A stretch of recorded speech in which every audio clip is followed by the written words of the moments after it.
ہم سب سیدنا علی اور سیدنا امیر معاویہ کے درمیان جو ایک تنازع ہوا ہے اس کی پوری تاریخ پر ہماری 3 مختلف سیریز ہیں جن پر گھنٹوں پر مشتمل غامدی صاحب نے اپنا نقطہ نظر واضح کیا ہے۔ لوگ ان تینوں سیریز کو سن سکتے ہیں جہاں پر تفصیلی موقف ہے۔ ایک چیز ہم سب سامنے آئی، میں چاہتا ہوں کہ آپ سے اس کی وضاحت طلب کروں۔ 2 سوالات ہیں۔ پہلا یہ کہ جس وقت آپ یہ فرماتے ہیں کہ سیدنا علی کی جو خلافت کا انعقاد ہے وہ اپنی ذات میں متنازع ہو گیا تھا، جو سامنے والا فریق ہے اس کا موقف ہمیں سمجھنا چاہیے، وہ اس کو تسلیم کر کے اقدامات نہیں کر رہا۔ اس پر ایک تنقید یہ کی گئی ہے کہ ہماری جو اہل سنت کا ایک مجتمع نقطہ نظر ہے وہ اس کو تسلیم نہیں کرتا اور سیدنا علی کی خلافت کا انعقاد مانتا ہے۔ ابن حجر عسقلانی رحمۃ اللہ علیہ کی ایک عبارت میں پڑھ دیتا ہوں، کہتے ہیں کہ حضرت علی کی بیعت حضرت عثمان رضی اللہ عنہ کی شہادت کے بعد منعقد ہوئی، مہاجرین و انصار اور تمام حاضرین نے آپ کی بیعت کی۔ آپ نے اپنی بیعت کے حوالے سے اطراف و اکناف میں لکھ کر بھیجا تو سب لوگوں نے اتفاق کیا سوائے سیدنا امیر معاویہ کے، چنانچہ ان کے درمیان کچھ حالات رونما ہوئے۔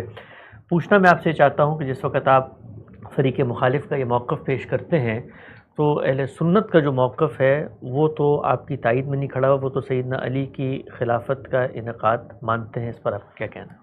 اہل سنت مانتے ہوں، معتزلہ مانتے ہوں، جہمیہ مانتے ہوں، اہل تشیع مانتے ہوں نہ مانتے ہوں، اس سے کیا فرق واقع ہوا؟ یعنی جن لوگوں نے ماننا تھا انہوں نے تو اس وقت ماننا تھا یا اس وقت نہیں ماننا تھا۔ جس چیز کو سمجھنا مقصود ہے وہ یہ ہے کہ اس وقت لوگوں کے مواقف کیا تھے۔ وہ سب رسول اللہ صلی اللہ علیہ وسلم کے صحابہ ہیں، ان میں ام المومنین عائشہ ہیں۔ سیدہ ام المومنین کوئی معمولی خاتون نہیں ہے، ان کا دینی علم کتنا گہرا اور عمیق ہے، وہ چیزوں کو کس گہرائی کے ساتھ سمجھتی ہیں، وہ روایات کے ذخیرے پر ایک نظر ڈال کے دیکھ لیجیے، معلوم ہو جائے گا۔ انہوں نے ایک موقف اختیار کیا، میں نے تو اس میں کوئی اپنا فیصلہ نہیں سنایا تھا۔ یہ حوالہ آپ مجھے اس وقت دیتے جب میں نے کوئی فیصلہ سنایا ہوتا کہ میرے خیال میں فلاں کا موقف صحیح تھا اور فلاں کا موقف غلط تھا۔ میں نے تو یہ بتایا کہ ان کے موقف کے کیا دلائل ہیں، ان کے مخالفین کے موقف کے کیا دلائل ہیں، اور وہ تیسرا گروہ جس نے دونوں سے اتفاق نہیں کیا اور وہ غیر جانبدار رہا، اس کے کیا دلائل ہیں۔ اور اس میں بھی سعد بن ابی وقاص جیسے اور عبداللہ بن عمر جیسے لوگ ہیں جنہوں نے غیر جانبداری کا فیصلہ کیا، انہوں نے کوئی رائے قائم نہیں کی۔ تو اس وجہ سے اب جس کا جو جی چاہے بعد میں موقف قائم کرتا رہے، فیصلہ اس وقت ہونا تھا۔ یعنی ہم کس چیز کا مطالعہ کر رہے ہیں؟ کیا کسی دینی نص کا مطالعہ کر رہے ہیں جس کے بارے میں یا آپ کوئی رائے قائم کریں تاکہ ہمیں دین پر عمل کرنا ہو؟ تدابیر میں سے کس کی تدبیر صحیح تھی، اس کا مطالعہ کر رہے ہیں۔ یعنی یہ نہ حق کا موضوع ہے نہ باطل کا موضوع ہے۔ موضوع یہ ہے کہ ایک سیاسی مسئلہ پیش آ گیا ہے، مسئلہ بڑی سنگین نوعیت کا ہے۔ مسلمانوں کے خلیفہ کو بلوا کر کے قتل کر دیا گیا ہے، شہید کر دیا گیا ہے۔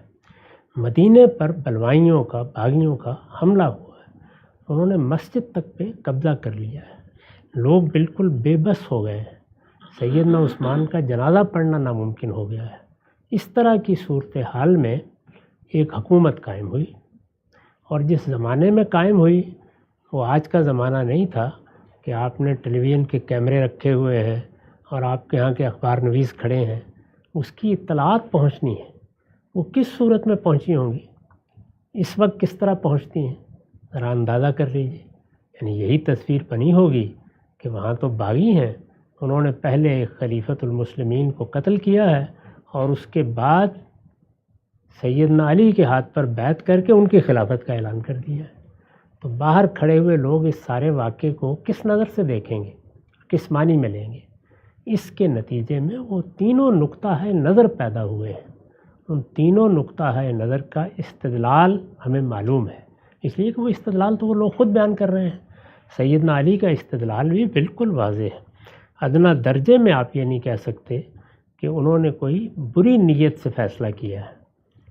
انہوں نے یہ محسوس کیا کہ پہلے ہی بڑا خلفشار ہے، مدینے پر حملہ ہو گیا ہے، یہ لوگوں کی جان و مال آبرو کے درپے ہیں، اگر میں بھی ان کی پیشکش قبول نہیں کرتا تو ہو سکتا ہے کہ اور قتل و غارت کی نوبت آ جائے۔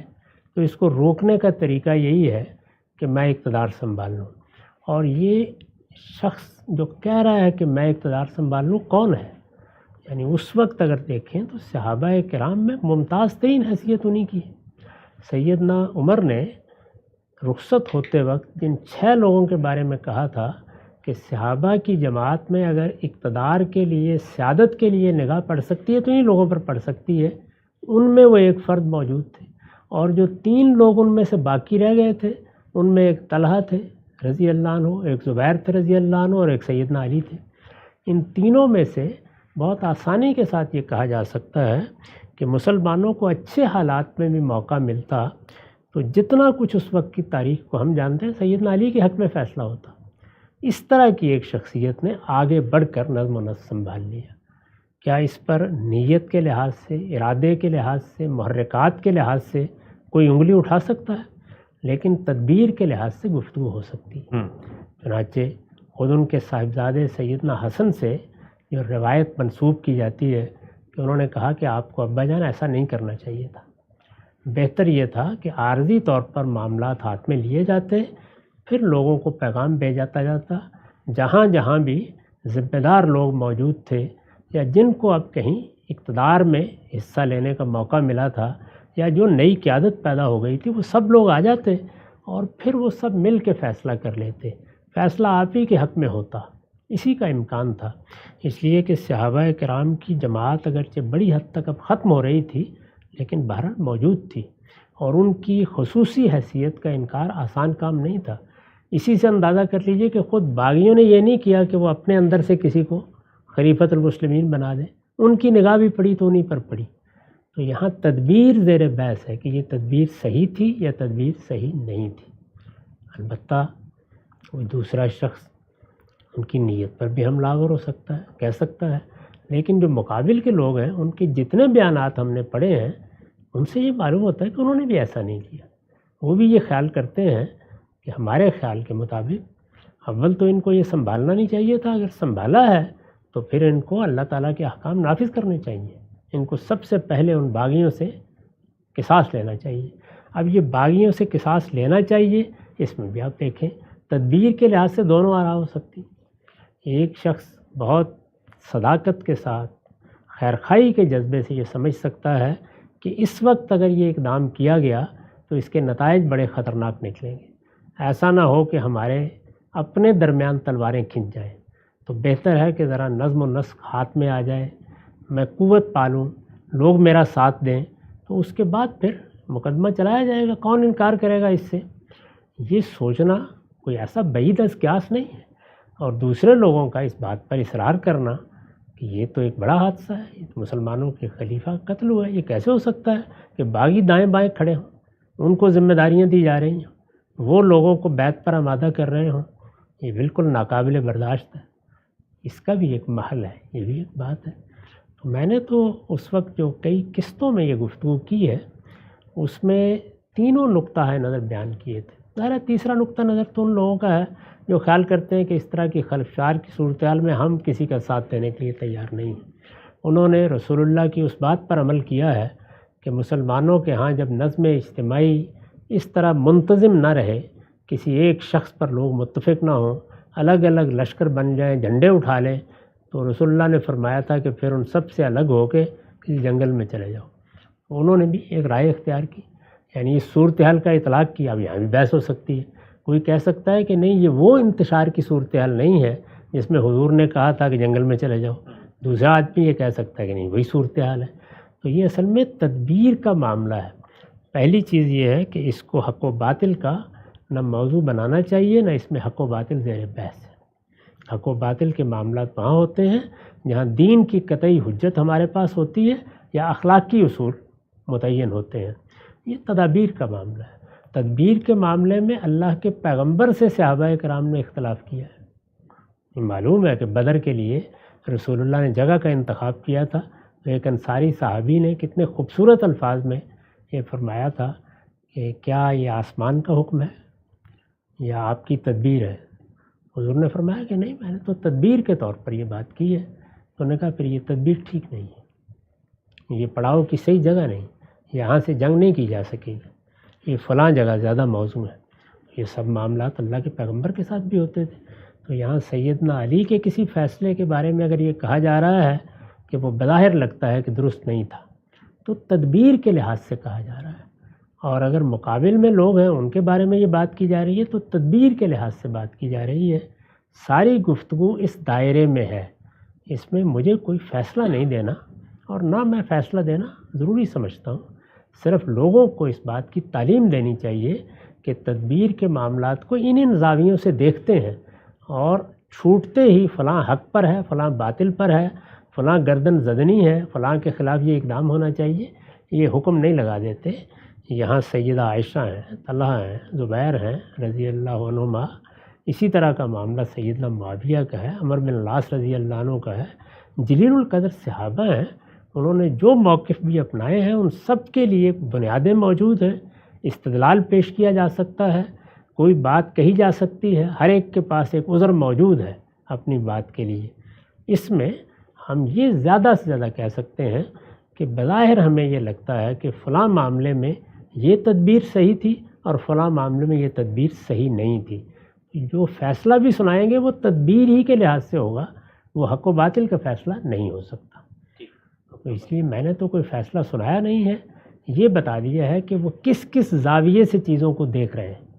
یعنی سیدنا علی پر اعتراض کیا کیا جا رہا ہے، وہ دو اعتراضات بیان کر دیے تھے کہ سیدنا طلحہ اور سیدنا زبیر معمولی شخصیات نہیں ہیں، وہ ان 3 لوگوں میں سے باقی رہ گئے ہوئے ہیں جن کے بارے میں سیدنا عمر نے فیصلہ کیا تھا. انہوں نے بیعت سے ہاتھ کھینچ لیا ہے.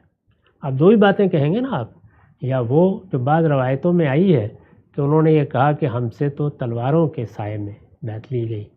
یہ سیدنا علی کے بارے میں نہیں ہے، وہ باغیوں کے بارے میں، وہ پکڑ لائے، صورتحال ایسی نہیں تھی. خود عبداللہ بن عمر رضی اللہ عنہ کے بارے میں بیان کیا جاتا ہے کہ ان کا بھی پیچھا کیا گیا اور بڑی مشکل سے انہوں نے بھی جان بچائی. تو اس طرح کے واقعات بھی موجود ہیں. لیکن چلیے، کوئی آدمی دوسری بات کہہ سکتا ہے کہ نہیں انہوں نے بیعت تو کر لی تھی اس وقت اور طعن کر لی تھی، اس کے بعد اس کو توڑ دیا، یہ اس سے زیادہ سنگین بات ہے. اس کا مطلب یہ ہے کہ وہ اس نتیجے پر پہنچ گئے کہ یہ قصاص لینے کا کوئی ارادہ نہیں رکھتے، تو اس لیے توڑ دیا انہوں نے. اس سے زیادہ سنگین بات ہو جائے گی. میرے خیال کے مطابق ہمارا یہ کام نہیں ہے کہ ہم ان چیزوں کے بارے میں حکم لگائیں جن کی تفصیلات ہمارے علم میں نہیں ہیں، جن کے محرکات ہم آخری درجے میں طے نہیں کر سکتے. کچھ واقعات ہیں، کچھ تدابیر کی تفصیلات ہیں، کچھ مواقف ہیں، وہ جتنے کچھ سامنے ہیں اس میں بھی اگر کوئی رائے دینی ہے تو زیادہ سے زیادہ ہم یہ کہیں گے کہ جتنی معلومات ہمیں اس میں ہمیں یہ تدبیر بہتر لگتی ہے. جیسے میں نے ابھی سیدنا حسن کا حوالہ دیا، ان کے حوالے سے تینوں اقدامات پر تبصرہ نقل ہوا ہے.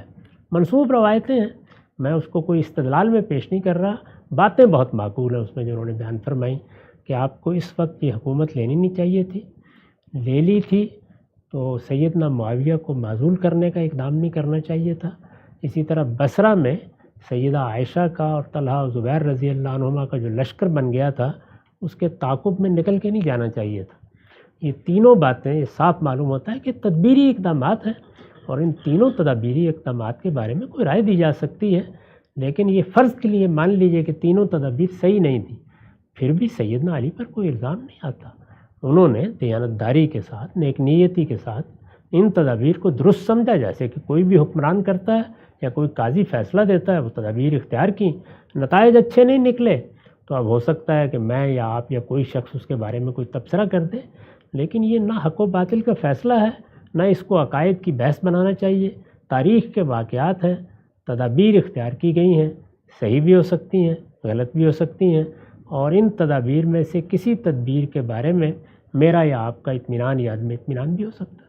ایک نقطہ بالکل واضح ہو گیا ہم سب، یہ جو صورتحال ہے اس میں لوگوں کی اس چیز کی تربیت کی ضرورت ہے کہ وہ حالات کو، فرقین کے جو مواقف ہیں ان کے پس منظر میں دیکھیں. اچھا ہم صاحب یہ آپ نے تذکرہ کر دیا یہاں پہ، دوسرا سوال میرا یہی تھا کہ طلحہ اور زبیر رضی اللہ تعالیٰ عنہما کی نسبت سے جو بات آپ نے بیان کی تھی کہ صورتحال کی سنگینی اور تنازعات کا جو الجھاؤ ہے وہ یہ بتا رہا ہے کہ اتنی بڑی بڑی شخصیات بھی اس منعقد شدہ نظام سے الگ ہو کر سید عائشہ کے کیمپ میں کھڑے ہو گئے اور انہوں نے پھر اپنا ایک موقف پیش کیا. تو یہ جو تنقید کی گئی کہ یہ بات کہ آپ کو کیسے معلوم ہوئی کہ ان کے ساتھ مثال کے طور پہ جبرن یا تلواروں کے سائے میں کی گئی تھی، تو وہ تو روایات ہیں، اور روایات میں تو اختلاف پایا جاتا ہے، اس کی سندوں پر بھی بہت قیل و قال اور بحث کی جاتی ہے.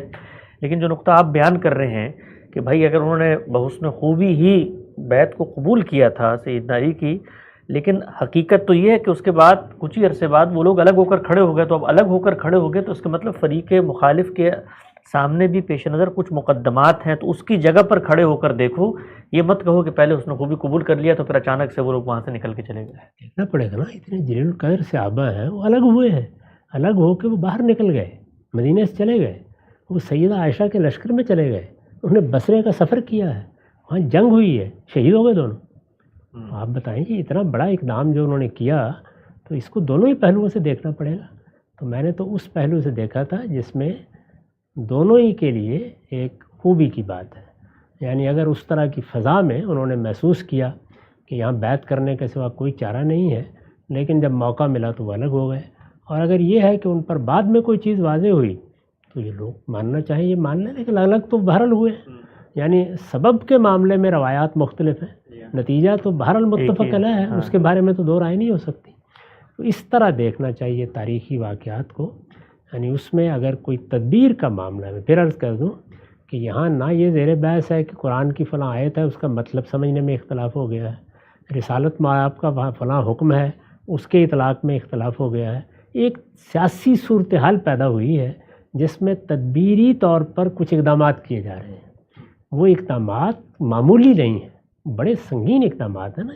یعنی حملہ کرنا ہے یا جواب دینا ہے، لشکر بنانا ہے، لڑنا ہے، اس میں انسان ہیں جن کو مرنا ہے.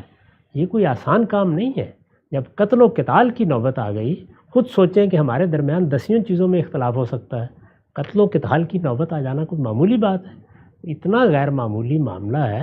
اس غیر معمولی معاملے میں سب کے موقف کو دیانتداری کے ساتھ بیان کرنا چاہیے، سب کے موقف کو اہمیت دینی چاہیے. کسی نے بھی جتنے بھی احوال ہمیں معلوم ہے بدنیتی کی بنیاد پر کوئی کام نہیں کیا. اور بدنیتی کا فیصلہ کرنے کے لیے تو شہادت کی درجے کے کرائن چاہیے ہوتے ہیں، وہ ہم کیوں کریں اور اپنے آپ کو اس مصیبت میں کیوں ڈالیں؟ ہم صرف یہ کریں گے کہ ان سب کا موقف سمجھیں گے، جو کچھ بیان ہوا ہے کوشش کریں گے کہ اس موقف کو بے کم و کاست واضح کر دیں، اور ہر ایک کے لیے جو عذر ہے وہ بھی سامنے رکھ دیا جائے.